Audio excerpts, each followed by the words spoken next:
फहद साहब आपसे शुरू करूंगा। बहुत से लोग कहते हैं क्रिटिसिज्म अनफेयर है, टाइम नहीं दिया जा रहा, बट स्टिल आपके हिसाब से शुरू करता हूं कि अनफेयर क्रिटिसिज्म है गवर्नमेंट पर, जो गवर्नेंस का, डिलीवरी का क्रिटिसिज्म शुरू हुआ फहद साहब हुकूमत पर।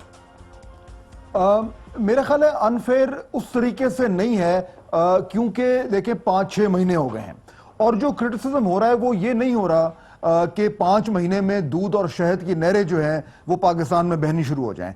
क्रिटिसिज्म ये हो रहा है कि जो बुनियादी फैसले होने हैं वो नहीं हो पा रहे, जो एक रोड मैप होना चाहिए प्रोजेक्ट्स के लिए, रिफॉर्म के लिए, वो नजर नहीं आ रहा।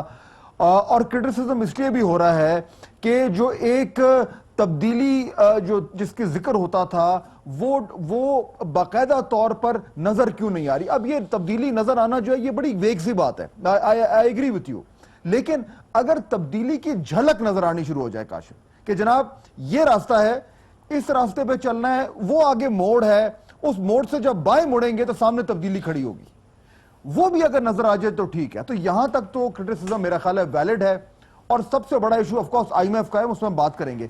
लेकिन दूसरी तरफ मैं थोड़ा सा इनको ना एक फ्लेक्सिबिलिटी दूंगा काशिफ। तवक्कुआत जब इतनी आप हाई करते हैं तो फिर आप जब इतना कुछ ना भी इतना परफॉर्म करें तब भी तनकीद होती है। अगर किसी और गवर्नमेंट ने इतना परफॉर्म किया तो उन पे इतना तनकीद ना होती, क्योंकि लोग उनसे इतना एक्सपेक्ट नहीं करते थे।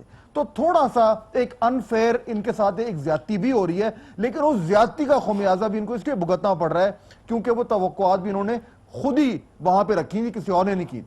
फहद साहब, इमरान खान साहब तो ठीक है, लेकिन अगर आपको टीम नहीं काम करने की तो ये तो आपका काम था पहले फैसला करना कि टीम बेहतर करूं। आपको लगता है कि वो जो सारे वादे किए थे रिफॉर्म्स के, वो भूल गए हैं, वो करना नहीं चाहते हैं, वो परेशान है, क्या मसला क्या है इस टाइम? या रियाल पॉलिटिक्स काशिफ 2-3 चीजें हुई हैं जो नजर आ रही हैं। पहली बात तो ये कि जो ये मीडिया की अभी मुबश्शिर लुकमान साहब बात कर रहे थे, मैं कुछ हद तक इनसे अग्री करूंगा कि जो कम्युनिकेशन है वो पीटीआई का हमेशा एक स्ट्रेंथ रही है और जिस तरीके से ऑपोजिशन में होते हुए पीटीआई ने अपना बयानिया, अपना नैरेटिव एस्टैब्लिश किया, लोगों तक पहुंचाया, वो कमाल था। यानी कि उन्होंने हर शख्स के जहन में ये डाल दिया कि ये नून लीग वाले चोर हैं, डाकू हैं। अब ये बड़ी खतरनाक मोमेंट है काशिफ कि ये उल्टा नैरेटिव बन रहा है कि ये हुकूमत नाअहल है। द आई वर्ड इनकॉम्पिटेंस, ये नैरेटिव नहीं बनना चाहिए। अगर ये बन गया तो इसको रिवर्स करना बड़ा मुश्किल होगा। जिस तरीके से नून लीग के लिए करप्शन वाला नैरेटिव रिवर्स करना मुश्किल हो रहा है, ये पीटीआई 5 महीने में एक बड़े डेंजरस टेरिटरी पे आ गई है जहां पे नैरेटिव इनकॉम्पिटेंस का नैरेटिव बनता जा रहा है और अगर वो अच्छा काम भी कर रहे हैं तो वो उस नैरेटिव में बहना शुरू हो गया है। This is the real red light blinking मेरे ख्याल।